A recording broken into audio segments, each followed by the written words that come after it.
ഇതുവരെ വീട്ടിൽ പോയില്ലേ? ആലിൻ, താ ഇതുവരെ വീട്ടിൽ പോയില്ലേ? എന്താ ഇവിടെ തെരഞ്ഞു നോക്കുന്നേ? ഫീസ് കൊടുത്ത ബാക്കി 100 രൂപ എവിടെയോ കളഞ്ഞുപോയി. ക്യാഷ് കളഞ്ഞു പോയിന്നോ? എന്താ ആലിൻ ശ്രദ്ധിക്കാത്തത്? ശ്രദ്ധിച്ചിരുന്നു, പക്ഷെ എവിടെ കളഞ്ഞുവെന്ന് എനിക്കറിയില്ല. പോയത് പോയി. ഇനിയിപ്പോ ഇവിടെ അങ്ങനെ ഒറ്റയ്ക്ക് നിന്നിട്ട് കാര്യമില്ല. മോള് വീട്ടിൽ പോവാൻ നോക്ക്.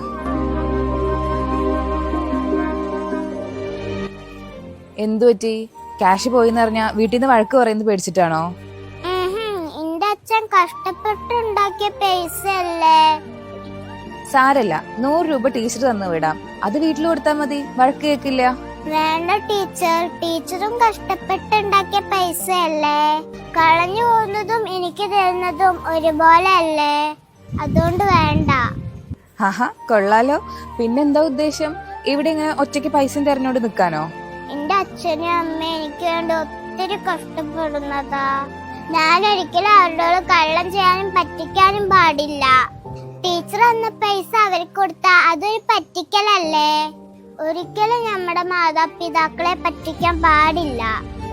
സത്യം പറഞ്ഞാൽ ചിലപ്പോ അച്ഛൻ എന്നെ വഴക്കു പറയായിരിക്കും, പക്ഷെ നോന അറിഞ്ഞാല് എനിക്ക് അതിന്റെ വിഷമം ഉണ്ടാവോ? കുട്ടിയാണെങ്കിലും നിന്റെ അടുത്ത് ഒരുപാട് പഠിക്കാനുണ്ട് മോളെ.